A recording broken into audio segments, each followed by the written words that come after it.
Praise the lord. పునరుద్ధారుడైన యేసుక్రీస్తు నామములో మీ అందరికీ నా శుభాభివందనాలు. బాగున్నారా? యేసయ్య మీ అందరినీ ఆశీర్వదించును గాక. అనుదిన వాత్సల్యత అను నేటి వాక్య ధ్యానాంశాన్ని ఉదయకాలం ధ్యానించుకుందాం రండి. పరిశుద్ధ బైబిల్ గ్రంథంలో నుంచి 2వ సమూయేలు గ్రంథం 3వ అధ్యాయము మొదటి మాటను నేను చదువుతాను. వీలైతే బైబిల్ తెరిచి వాక్యాన్ని గమనించండి. దావీదు 2వ లైన్లో చూడండి. దావీదు అంతకంతకు ప్రబలెను, సౌలు కుటుంబము అంతకంతకు నేరసిల్లెను. యేసయ్యకి మహిమ కలుగును గాక. దైవజనమా, ఈ చదవబడిన వాక్య భాగాన్ని కాస్త జాగ్రత్తగా మీరు ఆలోచించాలి.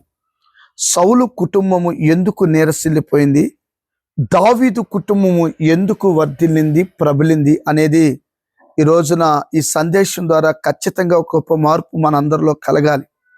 దేవుడు ఏర్పరచుకుంది సౌలు మహారాజుని. ఇజ్రాయేల్ ప్రజలకు గొప్ప రాజుగా చేసింది సౌలు మహారాజుని. సౌలుకి ఇచ్చిన ఘనత, కీర్తి అంతా ఇంత కాదు, అది వర్ణాతీతం. సౌలు దగ్గరికి ఒక సామాను మోసే వ్యక్తిగా వెళ్ళాడు. ఎందుకంటే ఆ యొక్క శత్రువుడైన ఫిలిష్తీయుని గొలియాతుని నేలమట్టం వరకు అణిచివేసి అఖండ విజయాన్ని సాధించి ఇజ్రాయేల్ ప్రజలకి నెమ్మది కలిగించిన వాడు ఈ దావీదు మహారాజు. ఈ దావీదు గారికి ఎందుకు కుటుంబం వర్ధిల్లింది, ఎందుకు ఇతని ప్రయత్నాలన్నీ సఫలమయ్యాయి, ఎందుకు ఇతని సింహాసనం స్థిరపరచబడింది, ఎందుకు దావీదుని దేవుడు అంతగా కోరుకున్నాడు, మీరు ఎప్పుడైనా ఆలోచన చేశారండి? ఈ రోజున చాలా మంది దేవుణ్ణి నమ్ముకున్న బిడ్డలే కొన్ని కుటుంబాలు వర్ధిల్లుతున్నాయి, కొన్ని కుటుంబాలు అణగారిపోతున్నాయి. ఎందుకు? చాలా మందికి తెలియదు, కానీ అసూయ ఏలుబడి చేస్తూ ఉంటుంది.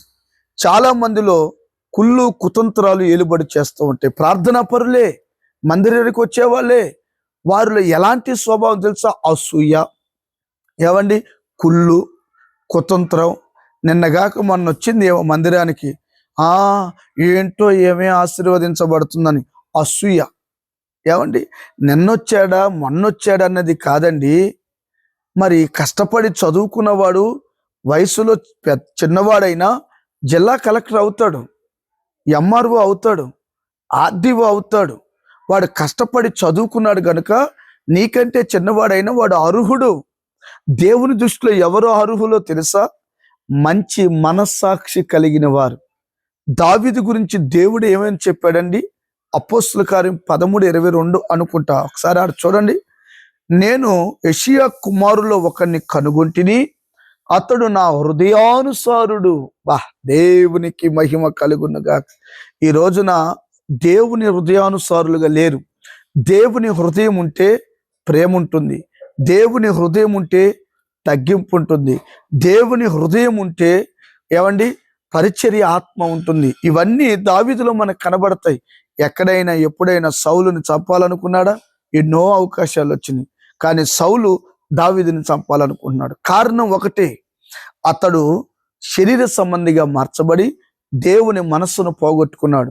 2 రోజులు దాల్తే 2 రోజులు ముగించగానే 2026లో నువ్వు అడుగు పెట్టబోతున్నావు.